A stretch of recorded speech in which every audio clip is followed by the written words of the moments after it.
Louisiana versus all y'all. Jared Roser here with Coach Neil Weiner of the Dunham Tigers, who are back in the Superdome for the third time in 4 years after a crazy semifinal win on the road against top-seeded Lafayette Christian. The Tigers now into the Division III Select State Championship game against Calvary Baptist. And so we'll talk about all of that. And, I mean, let's just start with you guys are going to Poydras for the third time in 4 years and have obviously an opportunity to now complete this mission. How does it sound to be playing on the last weekend of the season? Well, it's what you plan for. It's 19 weeks of football practice. When you start that first week of August and make it all the way here at this point, that's a lot of football and a lot of practice. And so you got to train that way in the off season to prepare yourself for that. You got to be smart and give your guys off when it's time to be off, and give your coaches time off, because our guys are still fresh and excited to be at practice every day. So going back to the Dome, it's a special treat. You guys, with a 49-48 win on the road, you get the score to pull back within one in the final couple minutes, go for two and go ahead, and then are able to get the stops necessary to get out of there. Let's start with going for two to go for the lead at that point. Obviously it works out and you guys are feeling really great. What was going in that moment though? When did you decide you guys were going for two if you got the touchdown, and how did it all play out on the field?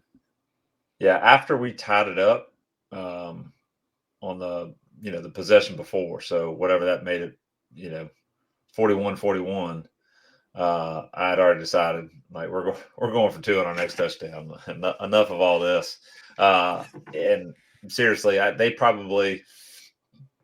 they crossed the 50. And I told Jeff Hand, our offensive coordinator, I said, hey, let's make sure you know which 2-point play you want to call, because we're gonna go for two. I didn't have any doubt that we were going to score, just like I'm sure LCA didn't have any doubt they were going to score if they had the ball, right? It was one of those nights. So, it's something that I think probably we're not unique that we practice 2-point plays, right? I think any good program is practicing those things. The play that we actually rehearsed yesterday was a different play than we ran, but it's a play that we practice every week for the last 2 seasons, and we've never had the opportunity to call it in a game. So our kids were ready. We did call a timeout. We've been battling injuries, all season long, and against Newman, Richard Montgomery, who's had an incredible season for us at both cornerback, wide receiver, kick returner. He's been a part of that play. And, he got hurt in the Newman game early on, and he's out. And so Will Danton, who hadn't played a lick of offense until last night, was literally the first time that he's been in on offense all season long, had a great game. He was in on that play, and we realized we're not sure if Will knows exactly what he's supposed to be doing. So we called the timeout to make sure he had it, but he pays attention in practice. So he recognized pretty quickly what his job was. And the kids were great. And even in that moment, Jarvis Washington, who's been just phenomenal for us, the play is really designed for him to play the position that Christopher Thomas played and made the catch. But, in that moment, Jarvis knew there would be at least one guy on him, if not a second. And so he came in the huddle and said, hey, they've got a guy that's spying me all over the place. Let's put KT in my spot. I believe he's going to catch it. And we went with it. How incredible are some of those moments as you're living through them, whether it be to see a kid like Danton step up in a new role, a bigger role in offense than he's ever played before, or to have a moment where a kid like Jarvis that obviously, he wants the ball and he wants to make plays, but for him to have that recognition and come to you guys and say, okay, as much as I would love to get right back in the end zone, this might be the moment for KT. Just as you're seeing those kids step up or those kids grow up or show that maturity or selflessness in those moments, how awesome is that? Just, to realize as it's playing out that way. Yeah, no, it's really special. I don't know if it's 19 straight weeks of practice or the fact that I haven't slept yet. I get like emotional just really thinking about how awesome our kids are, and look, there's great kids at LCA. There's great kids at Zachary. There's great kids at Catholic High. There's great kids everywhere. Kids are awesome. But the ones that I get to spend time with are pretty freaking cool. And they really do. They love practicing. They love spending time together. And so as a coach, where you really want that to be the culture of your program, where you really build each other up, encourage each other, hold each other accountable, and have hard conversations sometimes so that people meet the standard. When you get in those tough moments and people step up and people encourage others, it's pretty special. And you guys are, as much as you say, you know that you're expecting to score, LCA is expecting to score. It was that type of game, back and forth, each of y'all putting up about 50, but y'all got 2 stops there late in the final couple minutes. Jarvis with an interception, and then y'all surviving that Hail Mary attempt by LCA. What are the emotions like as they do not get back in the end zone and the clock strikes 0 and you guys know you're heading on to New Orleans? It was pretty awesome. I mean, to be honest, I was sweating it pretty bad. At the end, we probably could have managed that 4th down a little bit better when we gave the ball back to them. We weren't going to be able to run out the clock. It was going to be tough sledding trying to run the ball twice and pick up 10 yards against that group. So we were trying to do, what we do in a 4-minute offense situation and use as much of that clock as possible. And when we lined up on the 4th down, we were just going to, either take the delay or call the timeout with 1 second left on the play clock. And our special teams coordinator said they don't have anybody deep. I think Elijah can just quick kick it and the ball will roll and time won't expire, but they won't have much time left. And I didn't feel comfortable just yelling that from the sideline, right? Because that's not something that we worked on. So we called the timeout and we went with it again. And I probably should have read Elijah's facial expression when we said you're going to kick it right here, and change my mind and put our actual punter in, because I don't know if they partially blocked it or he's just a terrible punter. But the ball went straight up, and all of a sudden I thought they were about to pick it up and take it to the house. So man, we made the stop.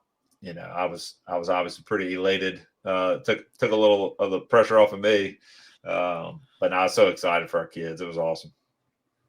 Elijah might not be a 5-star punter, but obviously he's one of the best quarterbacks in the country, and so we'd be remiss if we didn't talk a little bit more about him.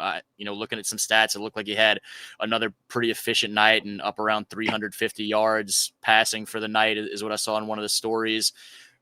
I'd asked you some about his progress when I saw you guys in the regular season, just from sophomore year to now junior year. What have you seen from him over the course of this season and kind of the next steps he's taking as a young passer and as a leader of this team? Yeah. Man, as a 9th grader, he was awesome. As a 10th grader, he was awesome. Now as 11th grader, he's awesome. He really just keeps getting better at the stuff that he's already great at. I do know for sure just his command of what we do as an offense. He's so comfortable. He and Jeff Hand, our offense coordinator, they meet at least 2 days a week before school, talk about, the play calls they're going to be going in on that Friday night, watching opponent film and doing all those things that the great coaches and kids do. Jeff and Elijah, they just got a great relationship and they really are in sync with each other. There's been several times, even last year in the Dome, Elijah would look at him and kind of give a little hand gesture that didn't necessarily mean anything, but they knew exactly what it meant. And we'd call a play immediately and it resulted in a big play for a touchdown or something. And so he's been even better with that type of stuff this year. And one of the things I think he's really done a great job of, and some of that definitely comes from the game plan and pieces of it, is just being in the game and knowing, like, where's the matchup that I really like, and being able to find those guys. You can call a play, but sometimes it's about players and not plays, right? And so I think he's done a masterful job of knowing, in my mind, when I'm saying, hey, Jeff, I think we can do this, and Jeff calls a play and I'm looking, I'm like, all right, we're going to have, whoever. Jarvis is going to be wide open right here. Elijah finds Jerron or finds KT, or last night it was find Will Danton, find Trevor. He finds the right guy and makes the right decision so many times. And exciting as it is to get back to the Superdome, I know you guys didn't start the season or the playoffs saying, well, let's get there again. So you guys are trying to go win, obviously, a state championship for the first time since 2004.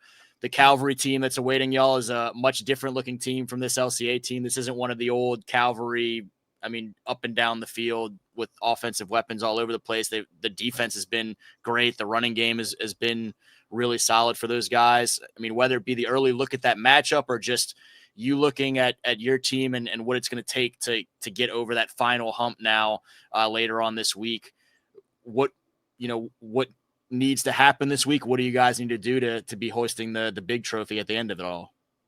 Yeah. I mean, for us,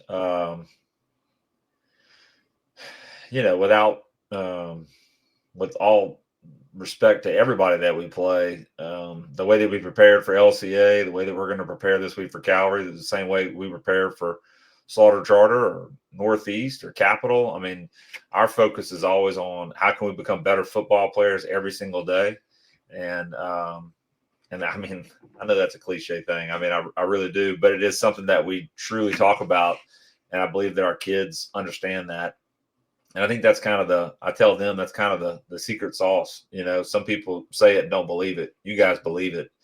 And so we just continue to get better every single week. So without having the ability to watch too much film just yet, for people that are listening out there that aren't real familiar, like the Saturday morning after the semifinal game, you've got these Zoom calls with the LHSA where you're going over all these logistics, and you got to meet with your principal and assistant athletic director, and you got to go through all these lists of who's on the sideline and who's doing this. So for me, I've been trusting our staff to be getting their work done, and I'm about to jump into film here for the rest of the night and get back to work on it tomorrow morning as well. But I do know the running back they have is a load to tackle. I know he's been very uncharacteristic for Calvary, with the exception of last year, where they've always been known for high-profile quarterbacks and receivers. Last year they ran the football dang well, and they're doing it again this year. I know the receiver they have has big plays in every single game. He goes up and he has great ball skills. I've seen. I mean, he can catch the ball out in space, make a guy miss, and then take it to the house from 60. He did that against Notre Dame. They threw a simple hitch. The corner missed a tackle, and he was gone. Nobody could chase him down. So they're big up front on the offensive line. I know the quarterback is young, but, man, he does a really good job of scrambling and keeping plays alive. I got to talk to Coach Ewan last night. I know the quarterback made a couple of kind of ill-advised throws, under some pressure, but he was just trying to make plays, and you can tell he's kind of got that in him. And so, man, offensively, I think they're very strong, but defensively, I think they do a great job, all the time. I think it's is it Miller is the safety, yeah. Dad's the defensive coordinator. I mean, yeah, I think he's one of the best defensive coordinators in the state. I think he's done a fantastic job. I remember I think he was a linebacker for Evangel back in the day, yeah. He knows great defense, and those kids are really good. They're one of their best defensive players. David Weeks is a defensive end, used to be a Dunham student when he was young in like kindergarten, first, second grade, used to come to our camps all the time. And his mom, they lived literally like on our campus. They lived right next door to our softball field. And he's an awesome player, great kid, and he's making a lot of plays. So, yeah, they don't have the high-profile recruits and names that Calvary Baptist may have had in the past, but as a team, when your only loss is a hard-fought loss to Neville, yeah, you're pretty darn good.